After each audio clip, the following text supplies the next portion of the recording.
Hello everyone, welcome back to the second chapter of your Indian Economic Development Unit. And this chapter is called Indian Economy since 1950 to 1990. तो इस session में हम लोग बात करने वाले हैं कि इंडियन इकॉनमी 1950 से लेके 1990 के बीच में कैसे बिहेव कर रही थी, क्या डेवलपमेंट रहा, क्या पैटर्न रहा डेवलपमेंट का, इस बारे में हम लोग यहाँ पे बात करने वाले हैं. ऑलराइट. सो लास्ट चैप्टर में हमने डिस्कस किया था कि हिस्ट्री क्या थी. हिस्ट्री एज एन जब हम आज़ाद हुए 1947 में, तो उससे पहले क्या हमारी इकोनॉमिक हिस्ट्री थी, एंड 1947 में जिस दिन हम आज़ाद हुए उस समय क्या सिचुएशन थी इंडियन इकोनॉमी की. ये हमने लास्ट क्लास में डिस्कस किया था. ऑलराइट.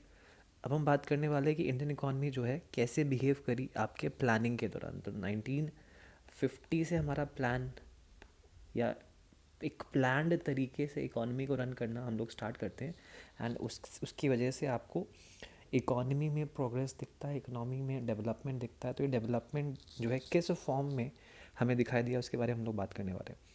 तो टेक्निकली यहाँ पे हम लोग प्लानिंग के बारे में बात करेंगे कि प्लानिंग को हमने कैसे यूज़ किया एंड इसके क्या फीचर्स थे basically.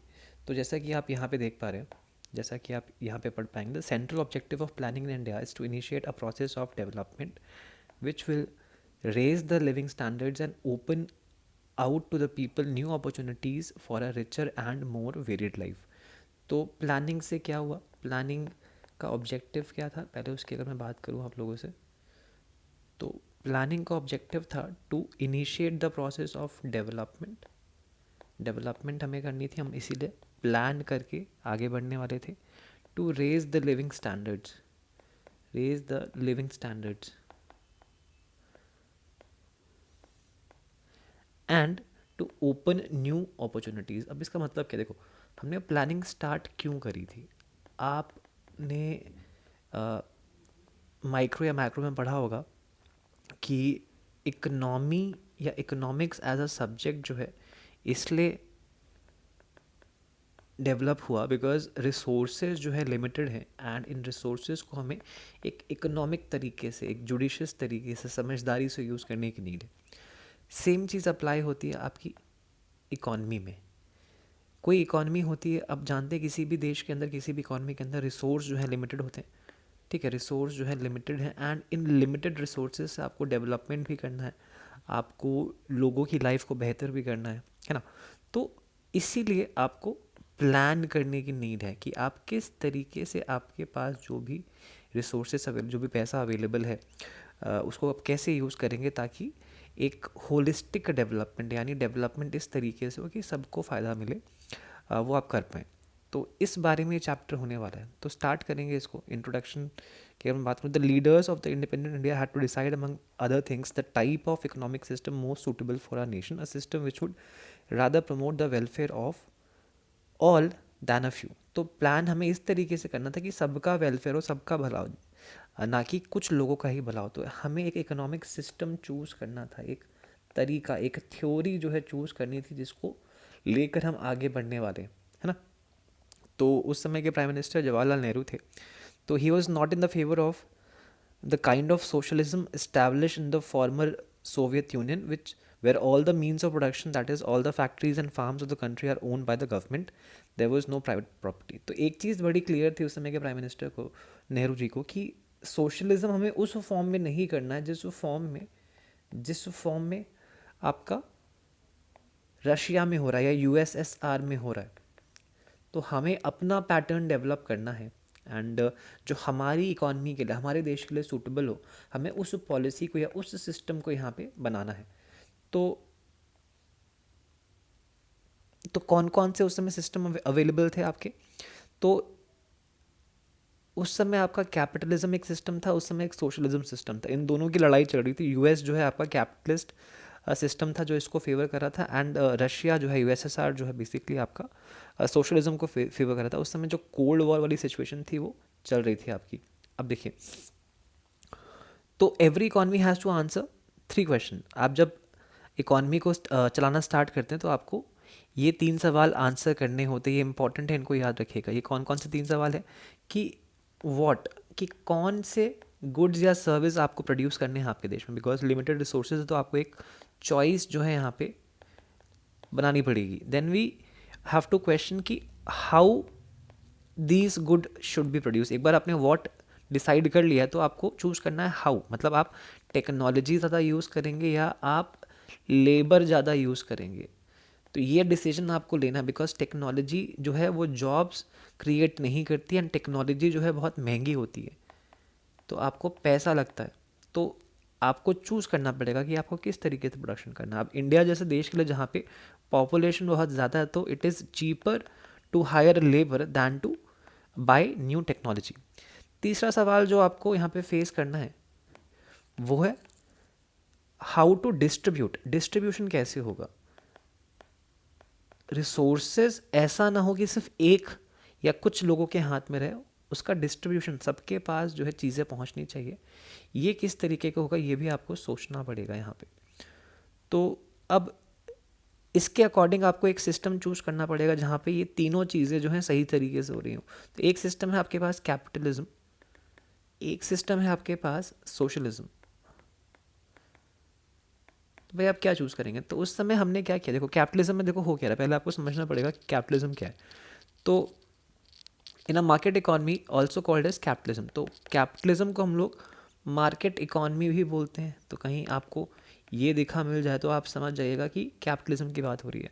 Called capitalism only those consumer goods will be produce that are in demand. तो कैपिटलिज्म में जो डिमांड में है वो प्रोड्यूस होगा, ठीक है। कैपिटलिज्म में क्या हो रहा है, जिन चीज़ों की डिमांड है वो ही प्रोड्यूस होंगी, जिन चीज़ों की नीड है वो प्रोड्यूस नहीं होंगी। तो हो सकता है नीड किसी चीज़ की हो लेकिन वो मार्केट के लिए उतना प्रॉफिटेबल सौदा ना हो,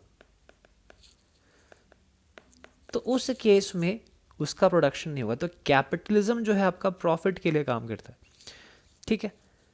तो if cars are in demand, cars will be produced, and if bicycles are in demand, bicycles will be produced. If labor is cheaper than capital, more capital intensive methods of production will be used and vice versa. तो जो भी आपका production का तरीका सस्ता होगा, जो भी आपका प्रोडक्शन का जो इनपुट है वो सस्ता होगा, उसको यूज़ किया जाएगा, बिकॉज इवेंचुअली मोटिव आपका प्रॉफिट है। प्रॉफिट तभी आएगा जब आपके कॉस्ट कम होंगे, कॉस्ट कम होंगे, ठीक है। तो in a capitalist society, the goods produced are distributed among people not on the basis of what people need, but on the basis of purchasing power.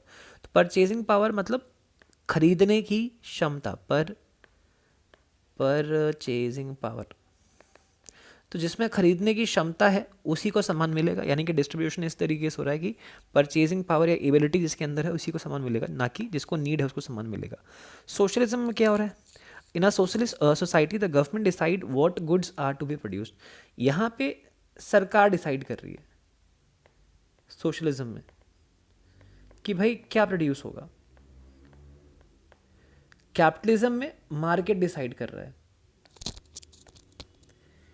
ठीक है। कैपिटलिज्म में मार्केट डिसाइड कर रहा है। तो ये फर्क है दोनों चीज़ों में। It is assume that the government knows what is good for the people and so the desires of individual consumers are not given much preference. The government decides how goods are to be produced and how they should be distributed. Distribution under socialism is supposed to be based on what people need and not what they can afford. अब ये आपका अलग है आपके capitalism में, capitalism से। यहाँ पे गवर्नमेंट डिसाइड कर रही है, ठीक है, एंड नीड के हिसाब से कर रही है, ना कि आपकी परचेजिंग पावर से। तो इसीलिए नेहरू जी को उस समय सोशलिज्म का एक वेरिएंट या सोशलिज्म जैसा कुछ स्ट्रक्चर जो है वो ठीक लगा, बिकॉज हमारे देश में बहुत सी पॉपुलेशन थी जो पुअर थी, जो गरीब थी, एंड अगर हम परचेजिंग पावर पे जाते, उसके अकॉर्डिंग में चीज़ें प्रोड्यूस करते, तो बहुत से लोग जो है उन चीज़ों को, उन बेसिक चीज़ों को खरीद नहीं पाते। तो एक नीड बेस्ड अप्रोच की, प्रोडक्शन अप्रोच की हमें यहाँ पे ज़रूरत थी कि जो जिन चीज़ों की ज़रूरत है बेसिकली वो प्रोड्यूस होनी चाहिए। एंड प्राइवेट सेक्टर या आपका कैपिटलिज्म जो है वो कभी अलाउ नहीं करता, बिकॉज वो आपके प्रॉफिट के लिए ही काम करता है। तो इसीलिए सोशलिस्ट स्ट्रक्चर की बात करी गई। सोशलिस्ट स्ट्रक्चर मतलब ढांचा जो है वो सोशलिज्म वाला था, बट इकोनॉमी जो थी वो एक मिक्स्ड तरीके से रन हुई, यानी कि आपने दोनों फीचर्स लिए आपने सोशलिज्म के भी फीचर्स लिए काफ़ी हद तक, एंड कुछ फीचर्स आपने कैपिटलिज्म के भी लिए यहाँ पे। तो हमने लास्ट में क्या किया यहाँ पे, हमने most economies are mixed economy, that is the government and the market together answer the three questions: what to produce, how to produce, and how to distribute that is produced. In a mixed economy, the market will provide whatever goods and services it can produce well, and the government will provide essential goods and services which the market fails to do.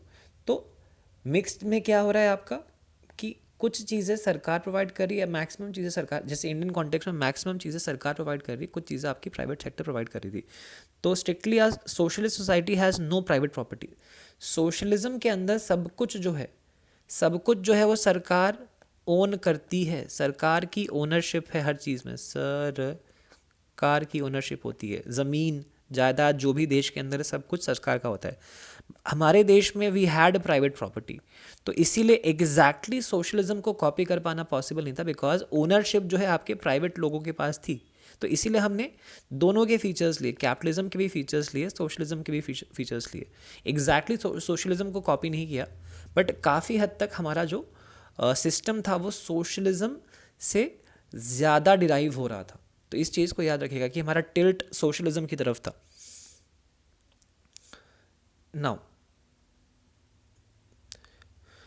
तो India would be a socialist society with a strong public sector but not with the private property, but also with private property and democracy. तो हमारे में ये चीज़ अलग थी, हमारे पास private property वाला भी केस था और डेमोक्रेसी वाला केस भी था, जो आपके उस समय के कोर सोशलिस्ट सोसाइटी में नहीं पाया जा रहा था। तो हम लोग का थोड़ा सा अलग स्ट्रक्चर था, बट बेसिक ढांचा आपका सोशलिज्म वाला था। अब प्लान की बात कर लेते हैं कि प्लान होता क्या है बेसिकली, इसमें हम लोग करते क्या है। तो प्लान में हम लोग क्या करें, अपने रिसोर्सेज को किस तरीके से हम लोग यूज़ करने वाले हैं उसको हम लोग पहले से डिसाइड कर रहे हैं कि हम लोग अच्छा ये काम करने वाले हैं अगले कुछ आने वाले सालों में। तो इंडिया के प्लानिंग वाले केस में हम लोग 5 ईयर प्लान्स जो है बनाते थे, we use to make 5 year plans, alright. और 2017 तक हमने इस चीज़ को फॉलो किया। उसके बाद ये आप 2017 में आपका लास्ट प्लान जो है ख़त्म हो गया था, एंड उसके बाद हमने प्लानिंग कमीशन को जो है हटाकर हमने नीति आयोग को इस्टेब्लिश कर दिया है। तो अब प्लानिंग नहीं होती, अब नीति आयोग जो है आपका ये डिसीजंस लेता है, यानी कि ये काम करता है जो पहले प्लानिंग कमीशन किया करता था। तो अब plan spells out how the resources of a nation should be put to use. It should have some general goals as well as specific objectives. तो कुछ गोल्स होते हैं, कुछ ऑब्जेक्टिव्स होते हैं, ठीक है। गोल्स जो है आपके ब्रॉड होते हैं, मतलब अच्छा डेवलपमेंट करना ही एक ब्रॉड गोल हो गया। ऑब्जेक्टिव क्या हो गया, बहुत स्पेसिफिक हो गया कि अच्छा पर कैपिटा इनकम को जो है इतना बढ़ा देना है, या जीडीपी को जो है इस लेवल पे ले आना है। तो ये बड़े स्पेसिफिक हो गया, दोनों चीज़ें होती हैं यहाँ पे। तो in India plans were of 5 years duration and were called 5 year plans, ठीक है। We borrowed this from the Soviet Union. अब ये प्लानिंग वाला फेज जो हमने कहाँ से बोरो किया है ये याद रखिएगा, इस पर सवाल पूछ सकता है। सोवियत यूनियन से, यूएसएसआर से, बिकॉज मैंने आपको बताया कि हमारा टिल्ट जो है वो सोशलिज्म की तरफ था, सोवियत यूनियन, ठीक है। अब देखो our plan document up to the year 2017 not only specify the objectives to be attained in the 5 year plans but also what is to be achieved over a period of 20 years। तो एक तो आपका 5 साल में आपको क्या करना है इसका लेखा जोखा आपके प्लान्स में दिया जाता था उस टाइम पे, एंड एक 20 years का ब्रॉड पर्सपेक्टिव भी हुआ करता था, जिसको हम लोग क्या कहते हैं, जिसको हम लोग कहते हैं यहाँ पे आपका perspective plan. The long term plan is also called perspective plan. तो ये भी याद रखिएगा कि पर्सपेक्टिव प्लान क्या होता है, alright. Now the planners have to balance the goals, very difficult job indeed. We find that different goals being emphasized in different plans in India। तो हर प्लान में आपके अलग अलग गोल्स जो हैं हो सकते हैं, बिकॉज अलग अलग टाइम पे आपकी अलग अलग नीड्स हो सकती हैं। तो हो सकता है कि किसी एक प्लान में किसी एक चीज़ पे फोकस किया जा रहा है, हो सकता है किसी एक प्लान में किसी और चीज़ पे फोकस किया जा रहा है। तो ये चीज़ें हो सकती हैं। हर प्लान जो है अलग अलग गोल्स पे काम कर सकता है।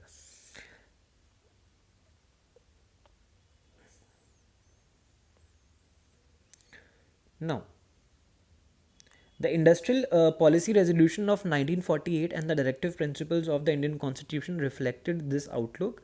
In 1950, the Planning Commission was set up with the Prime Minister as chairman.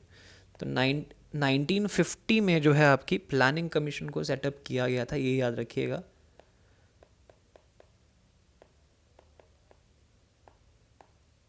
Alright, and prime minister Nehru was the chairperson of the planning commission, इसको याद रखिएगा। तो जो प्राइम मिनिस्टर होते थे वो चेयरमैन होते थे आपके प्लानिंग कमीशन के। Industrial policy resolution, industrial policy resolution, इसको याद रखिएगा, ये आपका 1948 में आया है। एंड इसके बाद दोबारा ये आएगा बाद में आगे चल के। एंड आपके directive principles of state policy, ये आपके कॉन्स्टिट्यूशन में गिवन है। डायरेक्टिव प्रिंसिपल्स जो हैं कॉन्स्टिट्यूशन में गिवन है। और ये बेसिकली इसका आइडिया क्या देखो यहाँ पे, India would be a socialist society with a strong public sector but also with private property and democracy. The government would plan for the economy with the private sector being encouraged to be part of the plan of it। तो technically इन इस policy resolution and आपके DPSP जो है ये basically ये बता रहे हैं आपको, ये पॉइंट आउट कर रहे हैं कि जो सरकार है, जो गवर्नमेंट है, वो प्लान करेगी एंड जो प्राइवेट सेक्टर है वो सपोर्ट करेगा। तो मेजर जो रोल है वो आपकी सरकार का होने वाला है यहाँ पे। तो गाड़ी आपकी चल रही है, गाड़ी चलाने वाली जो आपकी गवर्नमेंट है एंड साइड में आपका प्राइवेट सेक्टर बैठा हुआ है, वो कभी कभी आपको डायरेक्शंस देने में हेल्प कर रहा है। मतलब बहुत छोटा रोल है उसका वहाँ पे। ऑलराइट, नाउ अब गोल्स की बात कर लें कि आपके जो 5 ईयर प्लान्स थे उनके क्या क्या गोल्स थे। तो पहला जो गोल है, देखो टोटली आपके यहाँ पे 4 गोल्स होते हैं, ठीक है, 4 गोल्स यहाँ पे हैं। तो अगर मैं बात करूँ आपसे कि 4 गोल कौन कौन से हैं, तो we have the first goal is obviously आपको ग्रोथ चाहिए। The second goal is modernization. The third goal is self reliance and the fourth goal is equity. ये 4 गोल हैं यहाँ पे, ठीक है। एक एक करके हर एक गोल को समझते हैं यहाँ पे। ग्रोथ का मतलब क्या है कि भाई ऑब्वियसली अगर आप इकोनॉमी रन कर रहे हो, आप इकोनॉमी में जीडीपी की बात करते हो, आप गुड्स एंड सर्विसेज के प्रोडक्शन की बात करते हो, तो ये जो है लगातार इसमें आपको ग्रोथ चाहिए कि आपकी इकोनॉमी का साइज़ जो है बड़ा हो रहा है, यानी जीडीपी जो है आपकी बढ़ रही है। तो growth it refers to the increase in the country's capacity to produce the output of goods and services within the country. मतलब जो भी आप सामान प्रोड्यूस कर रहे हो वो लगातार बढ़ने चाहिए, बिकॉज ज़्यादा सामान प्रोड्यूस होगा मतलब आपके यहाँ डिमांड आ रही है, मतलब आपके यहाँ प्रोडक्शन बढ़ रहा है। उस प्रोडक्शन के प्रोसेस में आपके यहाँ पे लोग जो हैं और हायर किए जाएंगे ताकि वो और सामान प्रोड्यूस करें एंड इस तरीके से और लोगों को जॉब्स मिलेंगी। तो ये एक हेल्दी इकॉनमी का फीचर है। तो अगर आपकी जीडीपी जो है ग्रो कर रही है, अगर आपके यहाँ पे और इकोनॉमिक एक्टिविटी हो रही है, अगर आपके यहाँ पे आउटपुट बढ़ रहा है, तो मतलब आपकी जीडीपी जो है ग्रो कर रही है। It implies either the large stock of capital of productive capital और a large size of supporting services like transport and banking और an increase in the efficiency of productive capital and services. तो अगर आपकी GDP grow कर रही है मतलब आपके यहाँ पे जो प्रोडक्टिव कैपिटल है उसकी मात्रा बढ़ रही है। कैपिटल मतलब जो मशीन वगैरह होती है जिससे आप गुड्स प्रोड्यूस करते हैं, तो उसकी मात्रा बढ़ रही है। एंड जो सपोर्टिंग सर्विसेज हैं, अब मान लो सामान बन गया तो उसको ट्रांसपोर्ट भी तो करना पड़ेगा, तो उसके लिए आपको ट्रक्स की सर्विसेज लगेंगी, रेल की सर्विसेज लगेगी। इसमें भी अगर लगातार ग्रोथ आ रही है मतलब आपकी इकॉनमी जो है ग्रो कर रही है, ठीक है। Now steady increase in the GDP. The GDP is the market value of the final goods and services produced in the country during a year. तो ग्रोथ का मतलब है आपकी जीडीपी ग्रो कर रही है, और जीडीपी हम सब जानते हैं is the final value of goods and services. Goods and services दोनों चीज़ें यहाँ पे produced during a year in a economy in the domestic territory basically. तो अगर जीडीपी बढ़ रही है मतलब ग्रोथ जो है आपको दिखाई दे रही है. तो इट्स लाइक कि पहले आपने इतना बड़ा केक बनाया, अब ऑब्वियसली अगर आपके केक का छोटा साइज़ है तो ये कम लोगों में डिस्ट्रीब्यूट हो पाएगा. वहीं अगर आपके केक का साइज़ बड़ा हो गया तो it can be distributed to a large number of people and उनको मिलने वाला साइज़ भी बड़ा हो जाएगा. कहने का मतलब ये है कि अगर जीडीपी की साइज़ बड़ा है, आपकी नेशनल इनकम जो है ज़्यादा है, तो ज़्यादा लोगों तक वो इनकम जो है डिस्ट्रीब्यूट हो रही होगी एंड उसके फ़ायदे जो हैं वो आपके ज़्यादा लोगों तक पहुंच रहे होंगे. इसीलिए ग्रोथ जो है बहुत इंपॉर्टेंट है यहाँ पे. Now the GDP of a country is derived from different sectors, जिसमें आपका एग्रीकल्चर है, इंडस्ट्रियल एंड सर्विसेज सेक्टर है. The contribution made by each sectors makes the structural composition. तो जीडीपी जो है उसका स्ट्रक्चरल कॉम्पोजिशन जो है कहाँ से आता है? 3 सेक्टर्स में हम डिवाइड करते हैं आपकी जीडीपी को, जिसमें आपका एग्रीकल्चर हो गया, आपका इंडस्ट्री हो गया, आपका सर्विसेज हो गया. सर्विसेज वो चीज़ें जो आप फील कर सकते हो लेकिन जिनको आप छू नहीं सकते, जिसके लिए आप पेमेंट करते हो.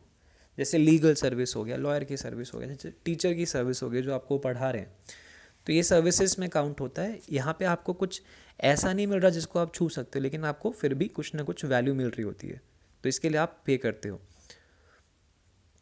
ठीक है, तो ये पहला आपका गोल हो गया. इसके अंदर महानलोबिस जो है बेसिकली आपके सेकंड प्लान या आपके प्लानिंग के आर्किटेक्ट कह सकते हो, या सेकंड प्लान के मेन ये आर्किटेक्ट थे. एंड महानलोबिस स्ट्रैटेजी भी यहाँ पे हमने सेकंड प्लान में अपनाई थी. महानलोबिस स्ट्रैटेजी हमने सेकंड प्लान में अपनाई थी, जिसके अंदर हमने बोला कि आप अपने इंडस्ट्रीज़ पे फोकस करिए, इंडस्ट्रीज़ को ग्रो करिए, एंड एक बार इंडस्ट्रीज़ अगर ग्रो कर जाएंगी तो उस ग्रोथ की वजह से बाकी सेक्टर्स को भी, आपके एग्रीकल्चर को भी, आपके सर्विसेज को भी फ़ायदा मिलेगा यहाँ पे. ठीक है. नाउ मॉडर्नाइजेशन में क्या है? मॉडर्नाइजेशन में बेसिकली हम लोग 2 चीज़ों पे फोकस कर रहे हैं. इट्स नॉट जस्ट अबाउट, तो मॉडर्नाइजेशन जो है आपकी 2 चीज़ों पे फोकस कर रही है. एक तो आपकी टेक्नोलॉजी जो है वो मॉडर्न हो जाए, है ना, नई मशीनें हैं आपके पास, नए इक्विपमेंट्स है. एक जो है आपका आइडियाज़ के लेवल पे या सोसाइटी के लेवल पे मॉडर्नाइजेशन, कि हमारी सोसाइटी में बहुत सी ऐसी चीज़ें हैं जो नहीं होनी चाहिए, या हमारे सोचने का तरीका या समाज में कुछ ऐसी बातें हैं जो ख़राब है जिनको ख़त्म होना चाहिए. जैसे महिलाओं को पढ़ने का अधिकार मिलना चाहिए. जैसे बहुत सी जगह ऐसी हैं इस देश में जहाँ पे महिलाओं को स्कूल नहीं भेजते, या ऐसा मानते हैं कि वो कुछ स्पेसिफिक काम ही कर सकती हैं. तो ये थॉट जो है बदलना चाहिए, उसमें भी आपकी मॉडर्नाइजेशन आनी चाहिए. ठीक है, तो दोनों लेवल पे यहाँ पे मॉडर्नाइजेशन की बात हो रही है. तो modernization does not refer only to the use of new technology but also to changes in social outlook, such as recognition that women should have the same rights as men. In a traditional society, women are supposed to remain at home while men work. A modern society makes use of the talents of women in the workplace, bank, factories, etc. Alright? तो महिलाओं को भी समान अधिकार मिले, उनको भी equal treatment मिले. ये एक मॉडर्न आइडिया. ऐसे और आइडियाज़ जो है आपके इम्प्लीमेंट होने चाहिए, वो समाज में आके अपनी जगह बनाए, ऐसा हमें करना है. तीसरा जो यहाँ पे गोल है वो है सेल्फ रिलायंस का, कि खुद पे आपको आत्मनिर्भर होना है. The first 5-year plan give importance to self reliance which means avoiding imports of those goods which could be produced in India itself. तो कुल मिला के यहाँ पे ये कहा जा रहा है कि अभी अभी हम आज़ाद हुए थे, अभी अभी हमें अंग्रेज़ों से आज़ादी मिली थी, and it was very important for us कि हम अपनी देश की जिम्मेदारियां अपने हाथ पे रखें, हम अपने प्रोडक्शन की जिम्मेदारी अपने हाथ में रखें. ऐसा ना हो कि हमें किसी और पे डिपेंड करना पड़े. ऑलराइट, अगर हम किसी और पे डिपेंड करेंगे, अगर हम इंपोर्ट करें, सामान खुद नहीं बना पा रहे हैं, तो ऐसा हो सकता है कि दोबारा जो है इस डिपेंडेंस की वजह से हम लोग फिर से गुलामी जो है झेलने लगे। तो ये डर था, इसीलिए सेल्फ रिलायंस मतलब आत्मनिर्भर होने पे फोकस दिया जा रहा था यहाँ पे। आई होप यहाँ तक सबको क्लियर है। तो it was feared that dependence on imported food supplies, foreign technology, and foreign capital may make India's sovereignty vulnerable to foreign intervention in our policies. तो अगर हम लोग मान लो खाने की चीज़ों के लिए भी किसी और पे डिपेंड करेंगे, तो कल को वो हमारी इंटरनल चीज़ों में दखल दे सकते हैं। जैसे इंडिया जो है फूड ग्रेन्स भी इंपोर्ट करता था यूएसए से। एक पॉलिसी थी यूएसए की PL480, जिसके अंदर या बेसिकली ये वैरायटी थी आपके गेहूं की, ख़राब क्वालिटी की गेहूं की वैरायटी थी जो यूएसए हमें इंपोर्ट किया करता था, या यूएसए एक्सपोर्ट करता था, हम लोग इंपोर्ट करते थे। बिकॉज हमारे यहाँ इतना प्रोडक्शन नहीं हो रहा था उस टाइम पे कि हम लोग पूरे देश को जो है खिला पाएँ। तो ये चीज़ें ना हो, इस पे फोकस या इस पे काम जो है बैकग्राउंड में किया जा रहा था, या ऐसा प्लान किया गया था आपके प्लानिंग कमीशन द्वारा। ऑलराइट, चौथा जो यहाँ पे गोल है वो है इक्विटी का। चौथा गोल है आपका इक्विटी का, राइट। इक्विटी मतलब समानता, कि आपकी सोसाइटी में ऐसा ना हो कि एक खाई बन जाए। खाई एज इन कि कुछ लोग बहुत अमीर हैं और कुछ लोग बहुत गरीब हैं, है ना।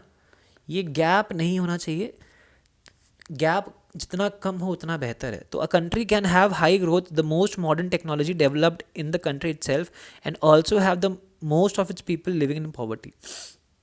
तो आपने सब कुछ कर लिया, आपने ये सारे काम कर लिया, आपने ग्रोथ ला दी, ठीक है, आपने ग्रोथ ला दी, आपने क्या किया, आपने जीडीपी को ग्रो कर दिया, आपने मॉडर्नाइजेशन कर दिया, ठीक है, आपने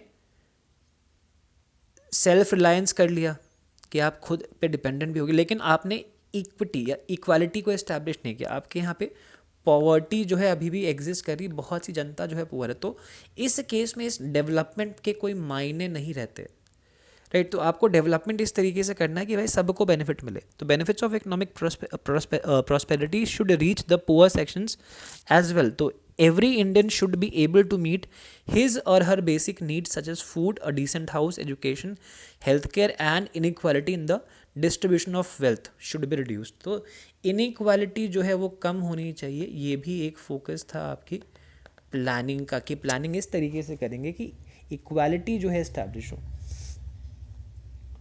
ऑलराइट, चलो अब एक एक करके फोकस करते हैं एग्रीकल्चर, मतलब कैसा एग्रीकल्चर ने बिहेव किया आपके 1940 से 1990 के बीच में। एग्रीकल्चर की क्या कहानी रही, फिर एक एक करके हम लोग बात करेंगे इंडस्ट्रीज़ के एंड सर्विसेज के बारे में भी।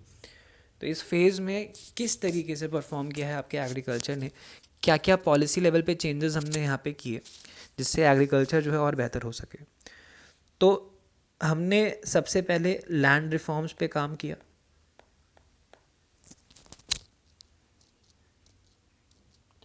हमने सबसे पहले लैंड रिफॉर्म्स पे काम किया, हमने ग्रीन रेवोल्यूशन पे काम किया, एंड इन दोनों की हेल्प से बेसिकली हमने इंडिया को सेल्फ रिलायंट बनाया है फूड ग्रेन के प्रोडक्शन में। तो लैंड रिफॉर्म में देखो क्या हुआ, जब हम आज़ाद हुए थे, हम लोग ने लास्ट क्लास में भी देखा था कि आपका ज़मींदारी सिस्टम या लैंड की ओनरशिप जो है वो सही तरीके से डिस्ट्रीब्यूटेड नहीं थी। तो कुछ लोगों के पास बहुत ज़मीन थी, कुछ लोगों के पास बिल्कुल ज़मीन नहीं थी, वो केवल ज़मीन पे काम करते थे, ओनरशिप उनकी नहीं थी। तो जो ज़मींदारी सिस्टम, जागीरदारी सिस्टम जिसको हम लोग कई बार बोलते हैं, तो इसकी वजह से क्या हो रहा था, there were people who merely collected rent from the actual tillers of the soil without contributing towards the improvement in the farm. India to import food from USA. अब ज़मींदार जो है वो केवल रेंट कलेक्ट कर रहा था, वो इम्प्रूवमेंट में हेल्प नहीं कर रहा था लैंड की। अब जिसका लैंड नहीं है, जो बस काम कर रहा है उस लैंड पे, वो उसको इम्प्रूव क्यों करेगा? आप ये मानो कि आप किसी किराए के घर पे रह रहे हो, तो किराए के घर में आप कभी भी कोई खुद से काम नहीं कर पाएंगे। कुछ लगवाना होगा तो आप जो मालिक है उसको बोलेंगे, मान लीजिए मोटर खराब हो गई तो आप मालिक को बोलेंगे, आप खुद से नई मोटर ला के नहीं लगा देंगे, बिकॉज आपका घर नहीं है वो। तो जो लोग काम कर रहे थे ज़मीन पे, वो ज़मीन को कभी इम्प्रूव करने की कोशिश नहीं करते, ना ही ज़मींदार कभी कर रहा जो एक्चुअल ओनर था। तो इस वजह से प्रोडक्शन जो है आपका हमेशा कम रहा, इसीलिए इंडिया जो है यूएसए पे डिपेंडेंट था उस टाइम पे। तो इस चीज़ को दूर करने के लिए हमने क्या किया, हमने लैंड रिफॉर्म्स किए, एज इन कि जो एक्चुअली में टिलर है जो काम कर रहा है ज़मीन पे, वो ही ओनर बन जाए। तो जिनके पास बहुत सरप्लस बहुत सारी ज़मीन थी, हमने जो है एक लिमिट लगाई कि एक इंडिविजुअल जो है एक सर्टेन लिमिट तक ही ज़मीन उसके नाम पे हो सकती है, उसके ऊपर अगर ज़मीन हो गई उसको हमने डिस्ट्रीब्यूट कर दिया उन लोगों को जिनके पास ज़मीन नहीं थी। तो लैंड रिफॉर्म्स में हमने ये चीज़ करी, ठीक है। लैंड सीलिंग हमने वहाँ पे यूज़ करी कि भाई एक लिमिट सेट कर दी, इसके ऊपर जो है अगर ज़मीन है तो हम लेके किसी और को दे देंगे। तो ये चीज़ हमने करी वहाँ पे। देन प्रॉब्लम ये थी कि ये कोशिश, मतलब हमने कोशिश तो करी कि लैंड रिफॉर्म्स हो जाए, लेकिन लोगों ने क्या किया, लूप होल्स निकाल लिए, लूप होल्स निकाल लिए जो भी हमने लॉ बनाया था उसमें, एंड लैंड रिफॉर्म जो है उतना अच्छे से इम्प्लीमेंट हो नहीं पाया। तो कई बार उन्होंने क्या किया कि भाई अपने किसी रिश्तेदार के नाम पे ज़मीन जो है ट्रांसफ़र कर दी, जो भी सरप्लस या एक्स्ट्रा ज़मीन थी, या उन्होंने क्या किया कि ये दिखा दिया कि वो ही ज़मीन पे काम करते हैं, कोई और काम ही नहीं करता, वो ओन भी करते हैं, काम भी वही करते हैं। तो इन सब चीज़ों से, इन सभी लूप होल से बेसिकली वो बचा के ले गए अपनी ज़मीन को। तो लैंड रिफॉर्म हर जगह सक्सेसफुल नहीं हो पाया। तो even when the tillers got ownership of land, the poorest of the agricultural laborers did not benefit from the land reforms. तो सबको benefit नहीं मिला. The big landlords challenged the legislation in courts, delaying its implementation. They used this delay to register lands in the name of close relatives, thereby escaping from the legislation. The legislation also had a lot of loopholes which were exploited by the big landlords. तो हर जगह use या मतलब implement नहीं हो पाया। केरला और बंगाल जो है दो ऐसे स्टेट थे जहाँ पे लैंड रिफॉर्म जो है सही से आपके इम्प्लीमेंट हो पाए थे, ये भी याद रखिएगा। ऑलराइट, नाउ ये हो गया लैंड रिफॉर्म। मैंने दूसरी जो हमने बात करी थी वो थी आपकी ग्रीन रेवोल्यूशन की। तो ग्रीन रेवोल्यूशन में देखो हम लोग क्या कर रहे हैं, ग्रीन रेवोल्यूशन में हम लोग क्या कर रहे हैं। तो 75% of the countries population was dependent on agriculture. उस टाइम पे ये याद रखिएगा, India's agriculture vitally depends on monsoon, and if the monsoon fell short, the farmers were in trouble unless they had access to irrigation facilities, which very few had. तो monsoon पे dependence थी आपके agriculture की। अगर monsoon ख़राब हुआ तो भाई एग्रीकल्चर का प्रोडक्शन जो है कम होगा। तो ग्रीन रेवोल्यूशन में हमने क्या किया, हमने इरिगेशन फैसिलिटीज़ को बढ़ाया, हमने high yielding varieties of seeds, जिसको हम लोग HYV सीड्स भी बोलते हैं। क्या ये हाई ईल्ड, मतलब इसमें जो है पैदावार ज़्यादा होती है, ये ऐसी वैरायटी थी सीड्स की, आपके बीज ऐसे थे कि जो क्वांटिटी प्रोड्यूस होगी किसी भी चीज़ की वो ज़्यादा प्रोड्यूस होगी। हमने फर्टिलाइज़र्स पे सब्सिडीज़ प्रोवाइड करनी स्टार्ट करी, पेस्टिसाइड्स पे सब्सिडीज़ प्रोवाइड करनी स्टार्ट करी। ऑलराइट, तो ये सब काम हमने करने स्टार्ट किए। इससे क्या हुआ, प्रोडक्शन बढ़ा, ठीक है, प्रोडक्शन बढ़ा, एंड प्रोडक्शन बढ़ा तो उससे सेल्फ सफिशिएंसी आई, यानी कि हमें किसी और पे निर्भर होने की अब नीड नहीं थी। तो green revolution refers to the large increase in the production of food grains resulting from the use of high yielding varieties of seeds, especially for wheat and rice. अब वीट एंड राइस पे ज़्यादा focus इसलिए किया because ये आपके major food items एक तरह से है ना, हम लोग खाने में डेली या तो रोटी खाते हैं या चावल खाते हैं, तो इस पर फोकस किया गया ज़्यादा। The use of these seeds required the use of fertilizers and pesticides in the correct quantities as well as regular supply of water. The farmers who could benefit from the HYV seeds required reliable irrigation facilities as well as financial resources to purchase fertilizers and pesticides. As a result, in the first phase कब है आपकी green revolution का? Mid 1960s से mid 1970s, तो ये first phase है. Second कब है आपका? सेकेंड जो है आपका मिड 1970s से मिड 1980s के बीच में. तो इस फेज में आप देखो कि ग्रीन रेवोल्यूशन का हिस्सा बनने के लिए आपको इरिगेशन चाहिए, आपको सीड्स चाहिए, आपको फर्टिलाइजर चाहिए, आपको पेस्टिसाइड चाहिए. तो टेक्निकली आपको बहुत सी चीज़ें चाहिए एंड इसके लिए आपको पैसा चाहिए. तो जो बड़े किसान थे वो ही इसका यूज़ ले पाए फर्स्ट फेज़ में. फिर इवेंचुअली सेकेंड फेज़ में ये चीज़ जो है, ये बेनिफिट जो है आपके छोटे किसानों तक फैले, बिकॉज सरकार ने भी अपने एंड से सब्सिडीज़ एंड ऑल प्रोवाइड करना स्टार्ट किया.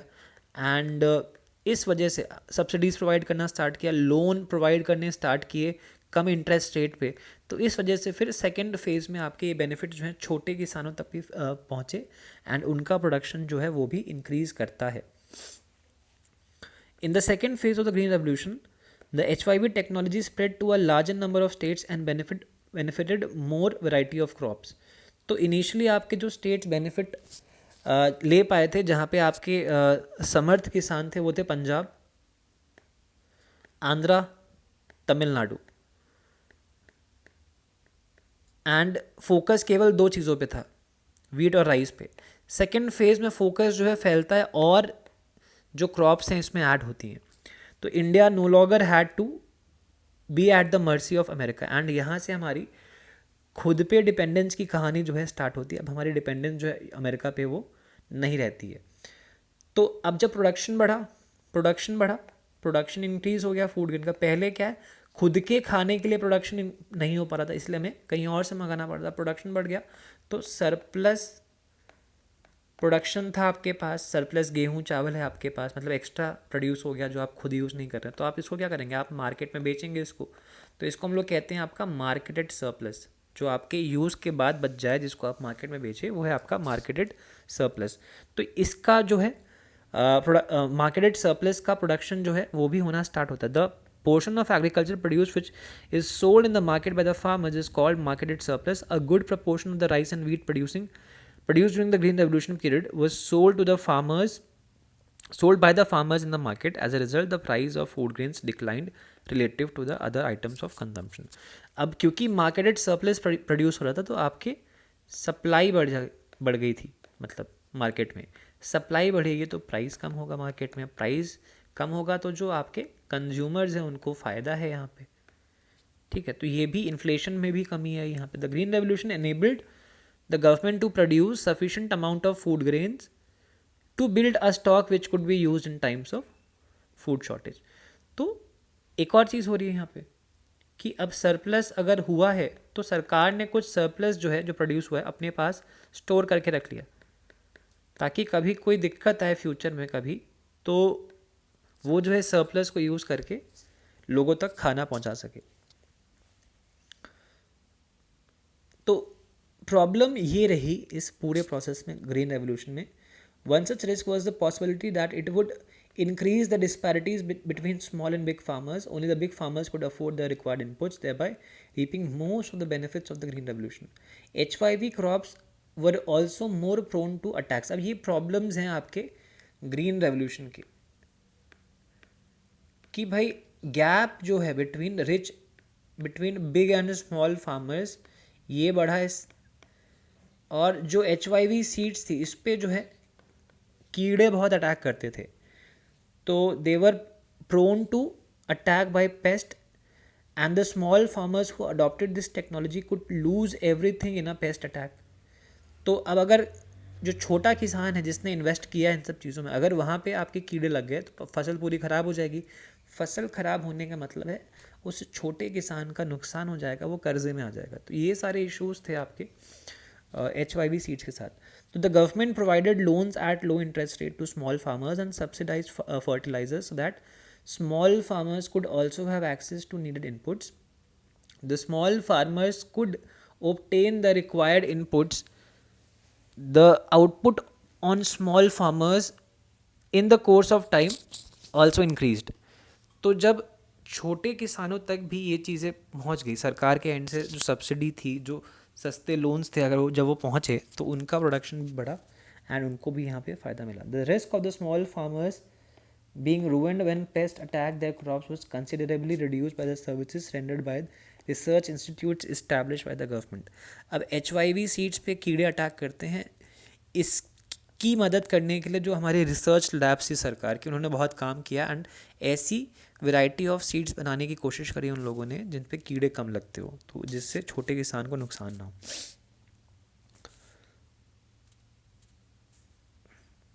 नाउ थोड़ा सब्सिडीज़ पे बात करेंगे कि agricultural subsidies because farming in India continues to be risky. अब ये डिबेट चलती है कि सब्सिडीज़ होनी चाहिए नहीं होनी चाहिए. सब्सिडीज़ होनी चाहिए स्पेशली उन चीज़ों पे जैसे आपके फर्टिलाइज़र्स, जो किसानी से जुड़ी हुई चीज़ें हैं. फर्टिलाइज़र्स तो अभी भी फर्टिलाइज़र्स या खाद पे सरकार जो है सब्सिडी प्रोवाइड करती है, और ये डिबेट चलती है कि क्या ये सब्सिडीज़ होनी चाहिए. तो बिल्कुल ये सब्सिडीज़ होनी चाहिए बिकॉज फार्मिंग जो है अपने आप में एक बड़ा रिस्की काम है, और अगर फार्मर्स रिस्क नहीं लेंगे तो आप सोचिए हमारे देश में खाने को चीज़ें नहीं होंगी. तो इट इज़ इम्पॉर्टेंट कि हम लोग सपोर्ट करते रहे अनलेस एक ऐसा पॉइंट हम लोग अचीव कर ले जहाँ पे किसानों की इनकम जो है सच में बहुत बढ़ चुकी है, उनको नीड नहीं सब्सिडी की. तो अभी तो वो सिचुएशन आई नहीं है एंड होपफुली जब फ्यूचर में ये चीज़ आएगी तब हम लोग सब्सिडीज़ को हटा पाएंगे. दस by the late 1960s, India's agricultural productivity had increased sufficiently to enable the country to be self-sufficient in food grains. On the negative side, some 65% of the country's population continued to be employed in agriculture even as late as 1990.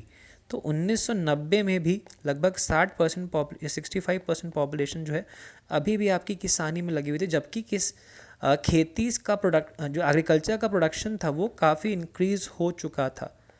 उसके बावजूद काफ़ी लोग जो है खेती कर रहे थे. अब जो प्राइजेज़ देखो होती हैं वो एक सिग्नल की तरह काम करती है. It is important to understand that prices are signals about the availability of goods.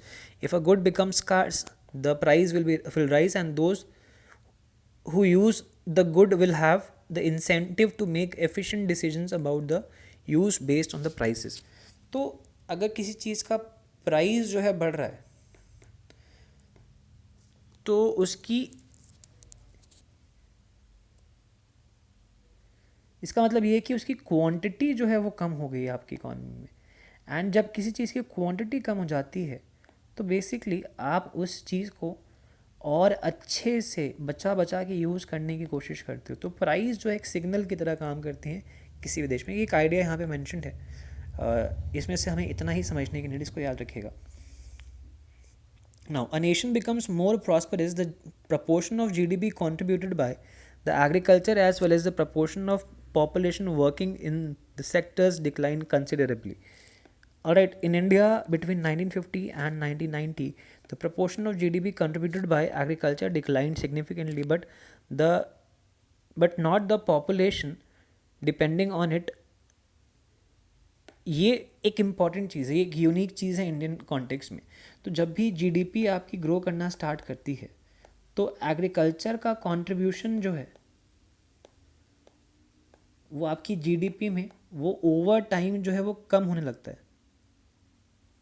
The proportion of GDP contributed by the agriculture as well as the proportion of population working in the sector declines.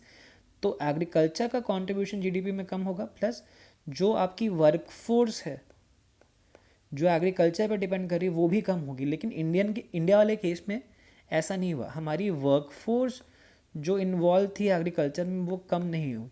Agriculture का proportion कम हुआ, बाकी और sectors का contribution बढ़ता है, लेकिन जो workforce involve थी एग्रीकल्चर में ये कम नहीं हुई. ये एक यूनिक फीचर है इंडियन इकोनॉमी का. The industrial sector and the service sector did not absorb the people working in the agriculture. ये क्यों हुआ? बिकॉज जो आपका सर्विस सेक्टर था या आपका इंडस्ट्रियल सेक्टर था वहाँ पे इतनी जॉब्स क्रिएट नहीं हुई कि आपके जो सरप्लस लोग थे, जो डिस्गाइज लोग थे जो एग्रीकल्चर में काम कर रहे थे, उनको वो अब्जॉर्ब कर सके. ऑलराइट, तो ये बात होगी एग्रीकल्चर की. अब हम बात करेंगे इंडस्ट्री एंड ट्रेड की. नाउ तो Nations can progress only if they have A good industrial sector, industry provide employment which is more stable than the employment in agriculture. It promotes modernization and overall prosperity. तो कुल मिला के industry जो है basically stable jobs provide करती हैं, ये आपको यहाँ से याद रखना है. इसीलिए हमारा फोकस ये होता है कि इंडस्ट्री जो है वहाँ पे जॉब्स जो है इंक्रीज़ होनी चाहिए इंस्टेड ऑफ आपके एग्रीकल्चर में, कि एग्रीकल्चर से लोग निकल के इंडस्ट्रीज़ की तरफ जाएं. ये चीज़ आपकी ज़रूरी है बहुत. नाउ 19, तो यहाँ पे देखो हमने क्या किया, prepare pie charts on the occupational structure of the Indian economy. मतलब कितने लोग आपकी वर्कफोर्स से किस सेक्टर में काम कर रहे थे, इसका हमने यहाँ पे डेटा जो है लिखा हुआ है. तो 1950 में 72% पॉपुलेशन जो एग्रीकल्चर से जुड़ी हुई थी. 1990 में इट वॉज 66%. लाइक बहुत छोटा चेंज आया था, 6% का ही चेंज आया था यहाँ पे. इंडस्ट्री की बात करूँ तो 10% से चेंज होकर 12% पे आ गया था. सर्विसेज की बात करें तो ये 17% से चेंज होकर 20% पे आ गया था. तो कॉन्ट्रीब्यूशन वाइज देखा जाए 1990s में मेजर कॉन्ट्रीब्यूटेड था आपका एग्रीकल्चर, फिर था आपका सर्विसेज, फिर था आपका इंडस्ट्री. तो ये चीज़ भी याद रखिएगा, ये फिगर्स आपको याद रखने यार, दीज आर इम्पॉर्टेंट, आपसे पूछ सकता है यहाँ पे सवाल. तो 1950s में we had there were two well managed iron and steel firms, one in Jamshedpur and the other in Kolkata. तो 1950 में ये दो आपके पास आयरन एंड स्टील फर्म्स थी. But obviously we needed to expand the industrial base. तो जब हम आज़ाद हुए थे तो हमारा इंडस्ट्रियल बेस जो है उतना स्ट्रॉन्ग नहीं था. और इसका कारण हम लोग पढ़ चुके हैं पिछली क्लास में कि कभी ब्रिटिशर्स ने ये कोशिश ही नहीं करी या उनकी मंशा ही नहीं थी कि हमारी इंडस्ट्रीज़ जो हैं ग्रो करें. Alright, now public and private sector in Indian industrial development. The big question, what should be the role of the government and the private sector in industrial development? At the time of independence, Indian industrialists did not have the capital to undertake investment in industrial ventures required for the development of Indian economy, nor was the market big enough to encourage industrialists to undertake major projects even if they had the capital to do so. Governments had to play an extensive role in promoting the industrial sector. This meant that the government would have complete control on industries that were vital for the economy. The policies of the private sector would have to be complementary to those of the public sector, while the public sector leading the way. तो ये technically हम इसकी बात कर चुके हैं. जब हम आज़ाद हुए थे तो इंडस्ट्रीज़ जो है उतनी डेवलप थी नहीं, प्लस ना ही मार्केट इतने डेवलप थे कि प्राइवेट सेक्टर जो है आपका यहाँ पे मोटिवेटेड हो काम करने के लिए. तो इस केस में आपके सरकारी या गवर्नमेंट सेक्टर को ही यहाँ पे लीड लेनी थी. एंड वही हुआ. हमने जो डेवलपमेंट का पैटर्न अपनाया था या हमने जो प्लानिंग में प्लानिंग हमने जिस तरीके से करना स्टार्ट करी थी उसमें सरकार का रोल ज़्यादा होगा compare to your private sector. तो इंडस्ट्रियल पॉलिसी रेवोल्यूशन 1956 IPR 1956, इसके अंदर हमने कुछ चीज़ें बोली थी. The resolution form the basis of the second 5-year plan, the plan which tried to build the basis of the socialist pattern of the society. This resolution classified industries into 3 sectors. First category वो industries जो केवल आपकी सरकार ही own करती, comprise industries which would be exclusively owned by the government. ठीक है, 3 categories थी यहाँ पे, फर्स्ट, सेकंड, थर्ड. ये एकदम जो गवर्नमेंट ओन करती है वो. ठीक है, सेकंड में था consisted of industries in which the private sector could supplement the efforts of the private public sector with the government taking the sole responsibility of starting the new units. तो ये चीज़ें आपको याद रखनी है. एक सिर्फ गवर्नमेंट ओन करी, एक जिसमें प्राइवेट सेक्टर हेल्प कर रहा है सरकार की, लेकिन लीड जो है सरकारी एजेंसीज़ की या कंपनीज़ की है. थर्ड में आपका consisted of the remaining industries which were to be in the private sector. Third में वो इंडस्ट्रीज़ थी जो प्राइवेट सेक्टर खुद जो है जिन सेक्टर्स में काम कर सकता था. और ऐसा बहुत ही मतलब कम एरिया छोड़ा गया था प्राइवेट सेक्टर के लिए, यानी कि ऑलमोस्ट सब कुछ जो है सरकार ही प्रोड्यूस कर रही थी. A system of licenses was use. अब लाइसेंस वाला सिस्टम जो है सरकार यूज़ किया करती थी अगर किसी प्राइवेट सेक्टर को प्रोडक्शन जो है स्टार्ट करना है। No new industry was allowed unless the license was obtain from the government. The policy was use to promote industry in the backward region. तो पहले अगर आपको काम स्टार्ट करना है आपको लाइसेंस लेना पड़ेगा सरकार से, ये प्राइवेट सेक्टर के लिए बात हो रही है, एंड बिना लाइसेंस के आप काम नहीं कर सकते। एंड लाइसेंस यूजुअली उनको मिलता था जो लोग रेडी होते थे आपके ग्रामीण क्षेत्रों में इंडस्ट्रीज़ को इस्टेब्लिश करने के लिए। Alright, the policy was used to promote industry in the backward regions. It was easier to obtain a license and if the industrial unit was established in the economically backward area. In addition, such units were given certain concessions such as tax benefits and electricity at a lower tariff. तो अगर आप सरकार की बात मानेंगे, आप ऐसी जगह पे इंडस्ट्री खोलेंगे जो कि बैकवर्ड एरिया है, तो उस केस में आपको सब्सिडी भी मिलेगी। ये भी सरकार ने एक प्रोविज़न किया हुआ था ताकि वो प्रमोट कर सके प्राइवेट सेक्टर को बैकवर्ड रीजन्स में इंडस्ट्री खोलने के लिए।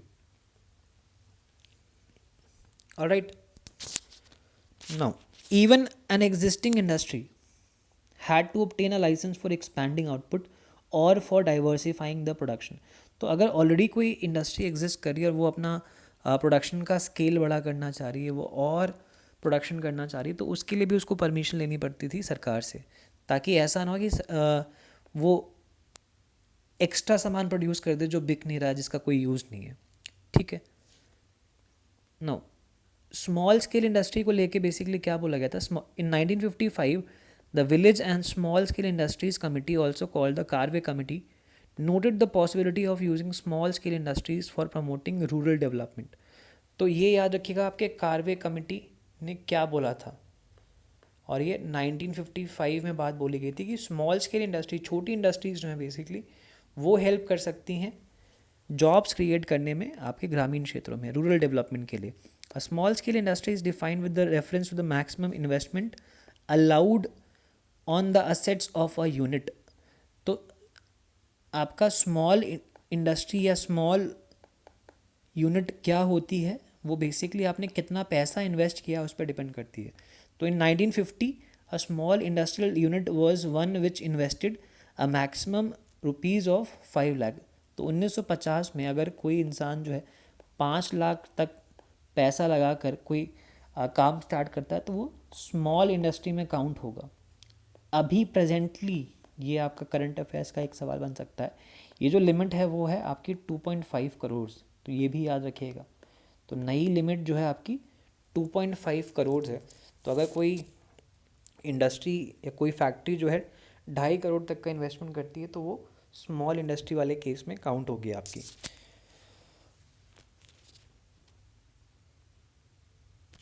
Now it is believe that the small scale industries are more labour intensive. जो छोटी इंडस्ट्रीज़ होती है वहाँ पे टेक्नोलॉजी का यूज़ कम होता है बिकॉज इन्वेस्टमेंट कम है, टेक्नोलॉजी महंगी होती है, तो वो लेबर इंटेंसिव होते हैं एंड इससे जो है जॉब्स क्रिएट होती हैं, इसलिए स्मॉल स्केल इंडस्ट्रीज़ पे फोकस किया जाता है। For the purpose of production of a number of products was reserve for the small scale industry. अब छोटी इंडस्ट्री जो है उतना एफिशिएंट तरीके से प्रोडक्शन नहीं कर पाएगी जितना एक बड़ी इंडस्ट्री कर पाएगी, बड़ी फैक्ट्री कर पाएगी।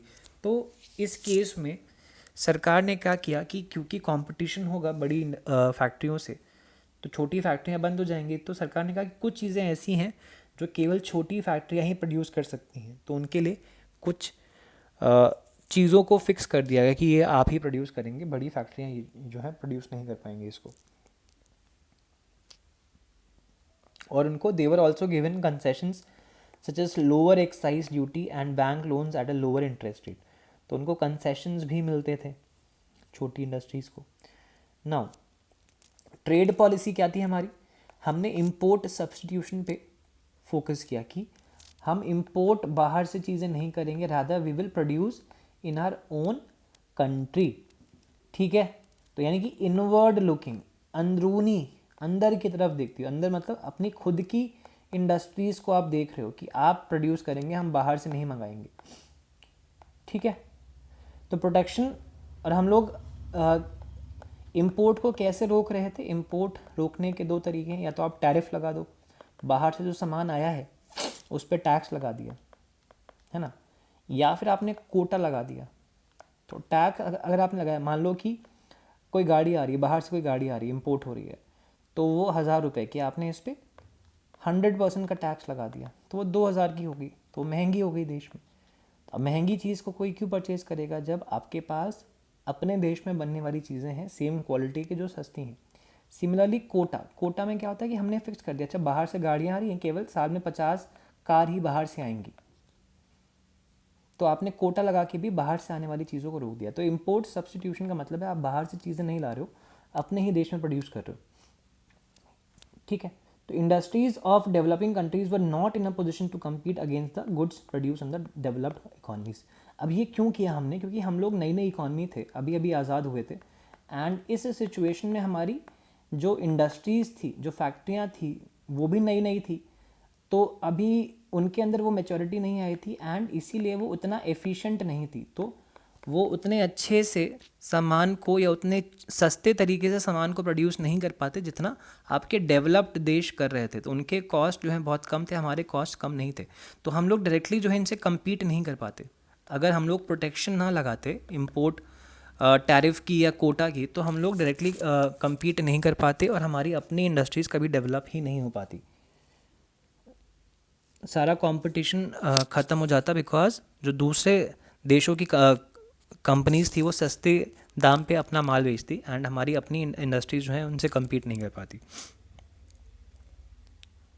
एंड अगर हम लोग इम्पोर्ट बहुत करते तो हमारा फॉरेन एक्सचेंज जो हमारे पास था, जो हमारे पास फॉरेन करेंसीज थी जो हमें मेंटेन करनी ज़रूरी होती है हमारे बैलेंस ऑफ पेमेंट अकाउंट को मेंटेन रखने के लिए, वो हमारा सारा खर्च हो जाता।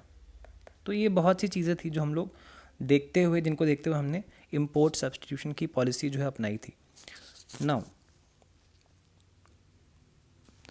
The portion of GDP contributed by the industrial sector increase in the period from 13% to 24% in 1991। देखो जो हमने पॉलिसीज़ अपनाई बेसिकली आपके इंडस्ट्रियल सेक्टर के लिए, आपके इम्पोर्ट सब्सटीट्यूशन एंड ऑल, तो इससे जीडीपी में जो कंट्रीब्यूशन था आपकी इंडस्ट्रीज़ का वो 13% से इंक्रीज़ होकर 24% पे आ गया था 1990 आते आते। तो यानी कि फ़ायदा हुआ हमारी पॉलिसीज़ का on industries, right. The 6% annual growth rate of the industrial sector during the period is commendable.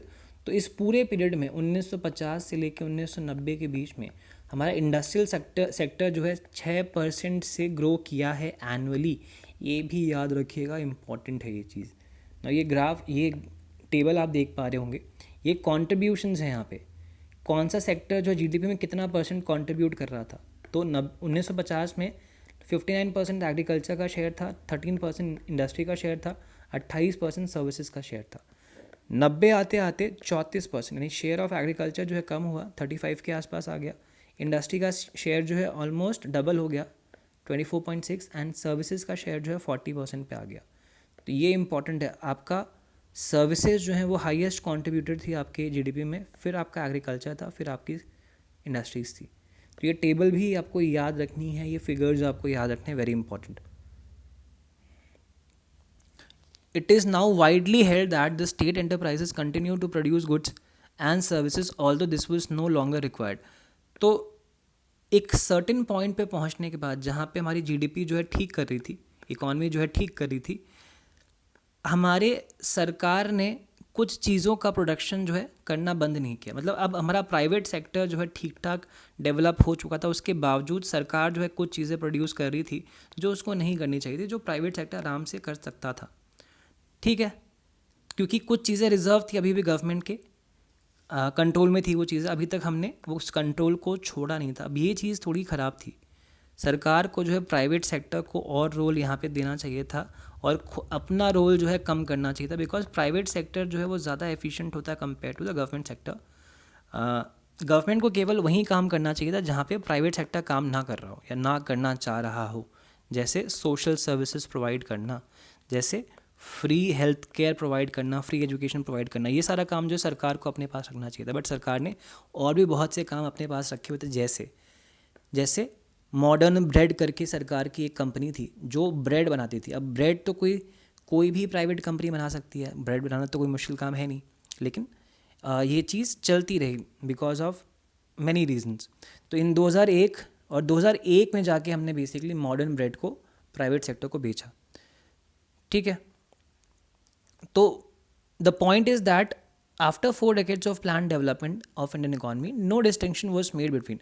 तो 40 साल के बाद भी हम लोग ये डिसाइड नहीं कर पाए कि क्या चीज़ें हैं जो सरकार प्रोड्यूस करेगी, क्या चीज़ें हैं ऐसी जो प्राइवेट सेक्टर को प्रोड्यूस करनी चाहिए। हम लोग ये डिस्टिंक्शन या डिफ्रेंशिएट नहीं कर पाए इस चीज़ को, जो कि हमें पहले ही कर लेना चाहिए था, और सरकार को अपने रोल को जो है कम कर लेना चाहिए था when it comes to production. तो many public sector firms incurred huge losses but continued to function because it is difficult to close a government undertaking even if it is drain on the nation's limited resources. तो कई सरकारी companies थी जो loss में चल रही थी, but फिर भी वो चलती रही बिकॉज किसी भी कंपनी को बंद करना, सरकारी कंपनी को, वो अपने आप में बड़ा मुश्किल जॉब होता है बिकॉज बहुत सी पॉलिटिक्स आपकी इन्वॉल्व होती है ना। लोगों की जॉब जा रही होती है, अगर कंपनी बंद होगी तो बहुत से लोगों की सरकारी जॉब चली जाएगी, तो अपने आप में बड़ा हल्ला होता है, इसीलिए सरकार जो है बंद नहीं कर पाती है। The need to obtain a license to start an industry was misused by industrial houses. A big industrialist would get a license not to for starting a new firm but to prevent competitors from starting new firms। तो permit licence राज जो है ये एक negative term है कि licence को use करके basically monopoly establish करी गई थी। एज एन कि जो बड़े बड़े इंडस्ट्रीज थे वो क्या करेंगे, वो लाइसेंस ले लेंगे। अब लाइसेंस जो है लिमिटेड ही मिलते थे, लाइसेंस ले लिया अपने नाम पे और वेंचर को स्टार्ट नहीं किया। स्टार्ट इसलिए नहीं किया बिकॉज वो चाहते ही नहीं थे, उन्होंने लाइसेंस ले लिया इसलिए क्योंकि अगर वो ना लेंगे तो लाइसेंस किसी और को मिल जाएगा, तो एक कंपटीशन आ जाएगा उसी काम के लिए, उसी मार्केट में। तो इट्स बेटर कि जुगाड़ से आप लाइसेंस खुद ही बना लो अपने लिए, एंड फिर काम मत करो, लाइसेंस रखा हुआ है आपका लेकिन किसी और को भी तो नहीं मिल रहा है, तो कोई कंपटीशन नहीं आ रहा है। तो ये सारी problem, the excessive regulation of what came to be called the permit license raj prevented a certain firms from becoming more efficient। तो लाइसेंस राज के चक्कर में बहुत सी कंपनियां आपकी एफिशिएंट नहीं हो पाई, वो अपनी फुल पोटेंशियल पे काम नहीं कर पाई। The protection from foreign competition was also being criticise on the ground that it continued even after it proved to do more harm than good. तो जो इम्पोर्ट सब्सटीट्यूशन की पॉलिसी थी उसने नुकसान किया हमारी इंडस्ट्रीज़ का। कैसे?